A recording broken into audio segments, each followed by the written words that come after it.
ABŞ prezidenti Donald Trump və Rusiya prezidenti Vladimir Putin arasında danışıqlar zamanı Ukraynada hava hücumu siqnalları səslənib. Ona görə də Ukraynalılara aydındır ki, onların razılaşmaları hələ ki işə yaramır. Bunu çərşənbə axşamı brifinqdə Ukrayna prezidenti Volodymyr Zelenski deyib.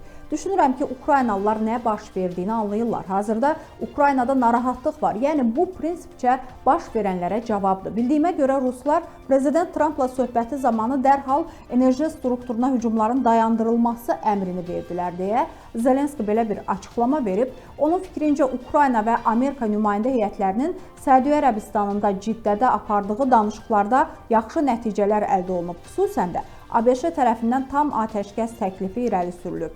Baxmayaraq ki, Ukraynanın təklifi enerji obyektlərinə silsilə zərbələrin dayandırılması ilə bağlı idi.